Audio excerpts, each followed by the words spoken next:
I'm happy with that intro. Hey everyone, it's Kris again, and today we're going to be reviewing A Quiet Place 2, which is personally one of my favorite films of this year. It's going to be riddled with spoilers, so if you haven't seen the movie but you're planning to, I would highly suggest that you click off of this video like 10 minutes ago. For all of you who are still with me, buckle up, have your cochlear implants on standby, because there's some fugly ass monsters out there and they have their ears set on you.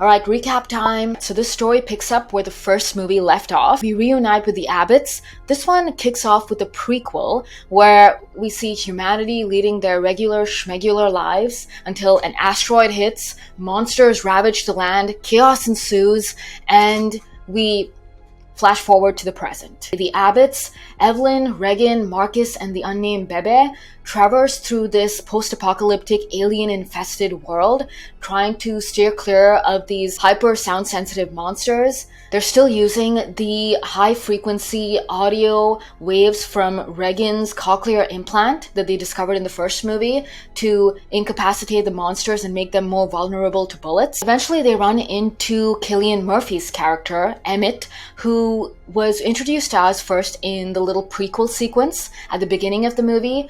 Turns out his entire family has been wiped out and he's been living in this underground bunker. He is initially reluctant to take them in, but he does so eventually out of a sense of duty when he sees how helpless they are. At some point, Regan picks up a...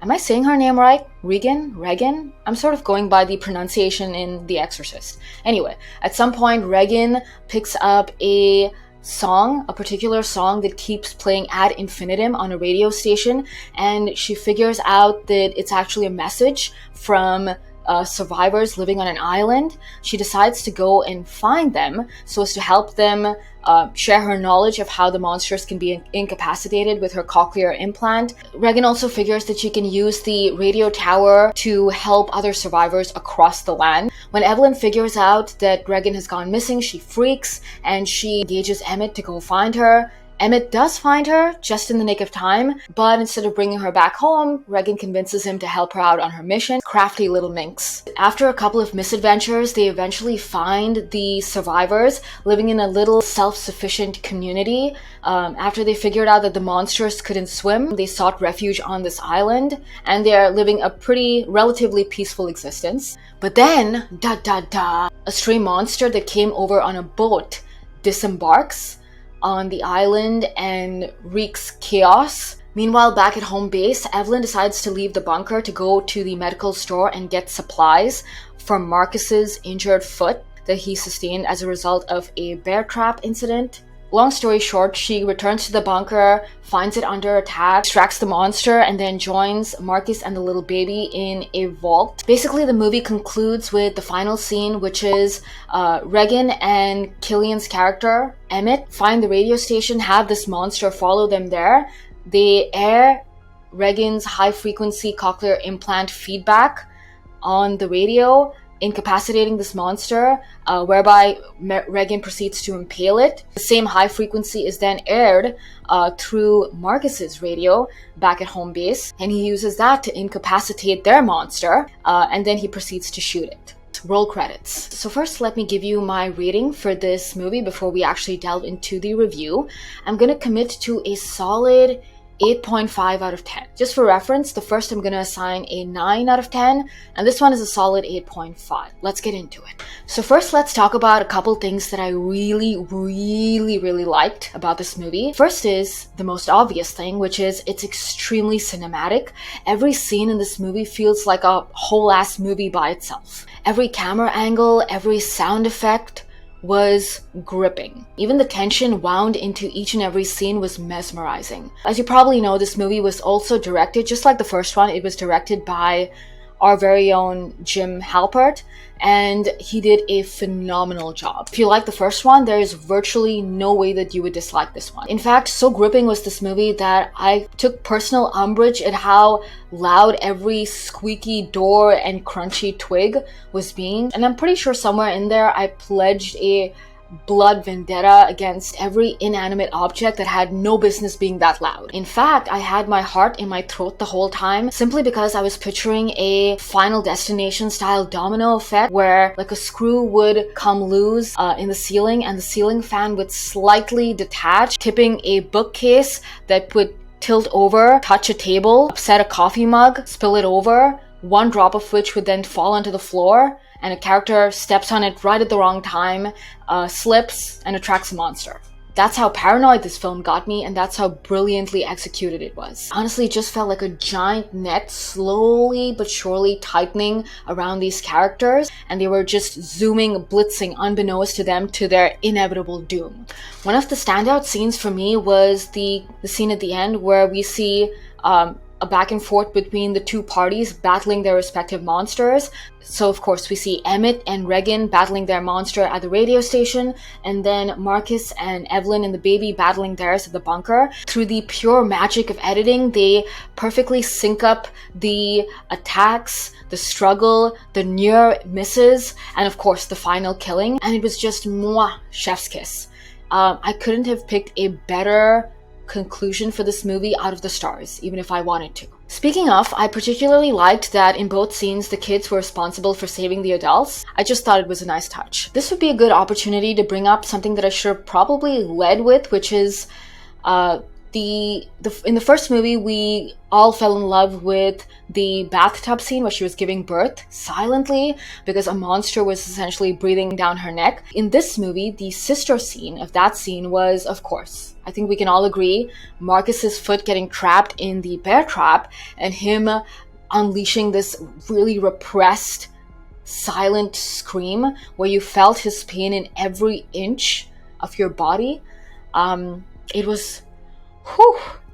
As I'm recollecting it, I have these goosebumps along my arm, but it was so well done. This would be a good opportunity also to give a shout out to both the young actors, Millicent and Noah. Millicent, who plays Regan, and Noah, who plays Marcus. They really held their own vis-a-vis Emily and Cillian's performances, who of course are old shoes and seasoned actors. They did such a phenomenal job. Honestly, heart eyes. Keep it up. Now, of course, John Krasinski didn't have a lot of on-screen time in this movie, aside from the prequel sequence. I missed him, but at the same time, as a director, his presence is so strong. It felt like a character that was with us in the movie in every scene. And I can't wait for the next one. I know they've already announced that A Quiet Place 3 is in the works. First day, first show. This girl.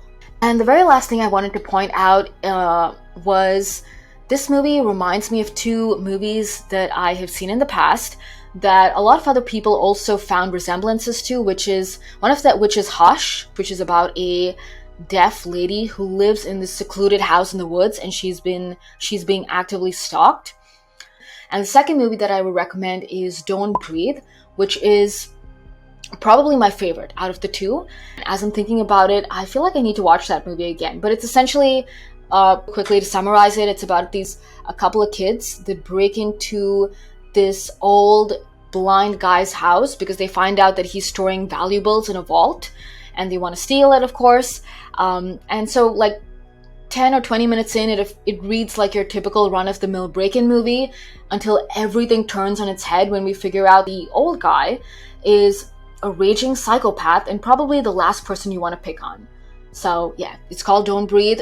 They're coming up with a sequel, I think August of this year, so next month. Highly recommend you go watch that as well.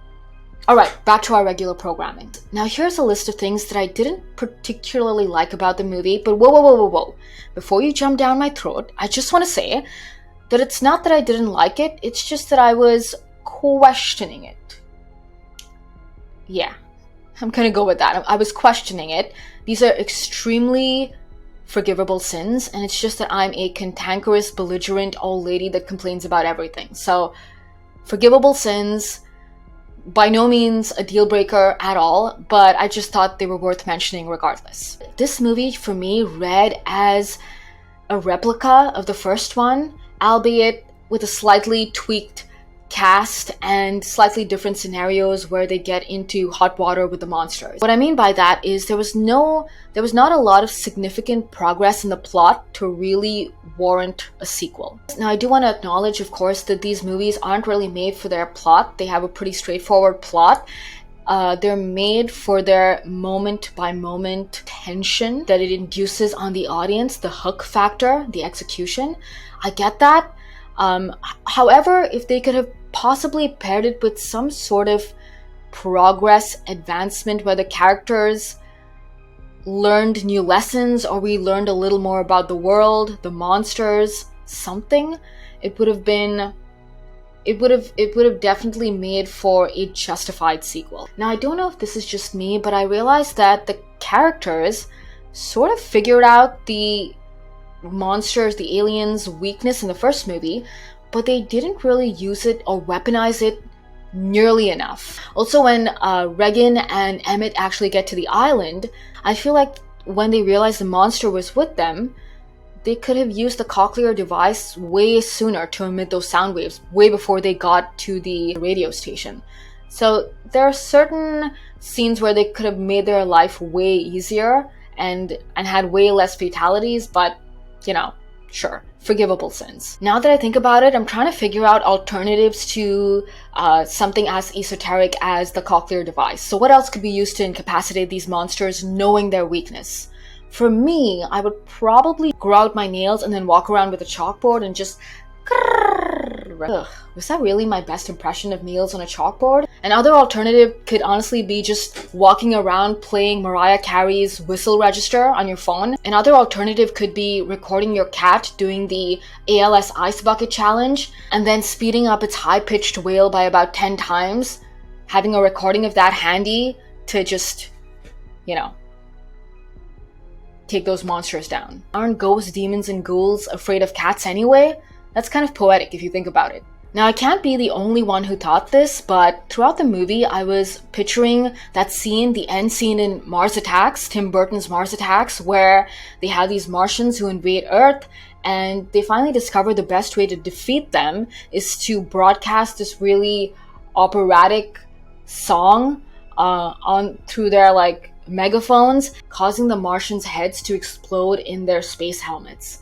I was waiting for that type of scene in this movie where they would just broadcast at high frequency through a megaphone or through a radio tower, and just turn it up to 11 and burst all of these monsters' brains out. But no, seriously, comment below if anybody at any point in time thought about the Mars Attacks trick. Now, another thing that I was questioning was the prequel and how needed it was. So in my opinion, it should have been either a little longer or a little shorter, if that makes sense. And by that I mean that the length it was at posed certain questions that it couldn't sufficiently answer. For example, I would have loved to see those first few hours of humans grappling with this catastrophic asteroid that completely turned their lives on head.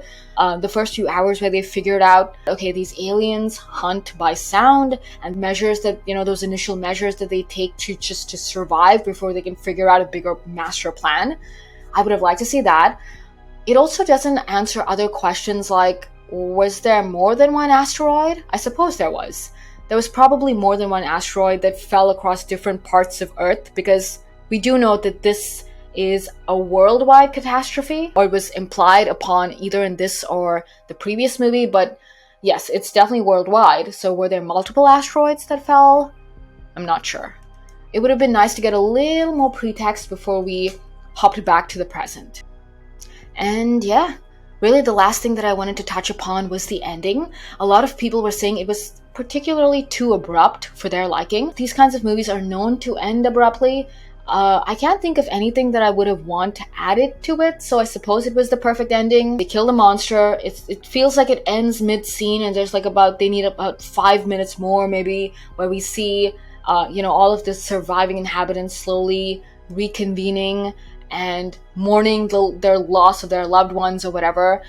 But all of those types of endings are a little gimmicky. I like that A Quiet Place delivers the unexpected, so like I didn't really mind the ending. It was fine. That is my overall spoiler-laced review of A Quiet Place 2. Tell me in the comments below what your favorite scene was in this movie. I'm imagining it was the bear trap scene, but if it wasn't, tell me below. Also, let me know if you've already seen Hush and Don't Breathe and what you thought of that. With that, I'm gonna let you go. It is quite literally, just about inching on 12 a.m. I'm not very on brand with these videos. I'm supposed to be filming at 3 a.m. I think I just exposed myself. But yeah, just about inching on 12 a.m. I'm gonna let you go. I'm gonna let me go. Migos? I'm gonna let Migos. I'm gonna go listen to Migos. And I will talk to you alarmingly soon. Yep, that's all I have to say. Alright, bye.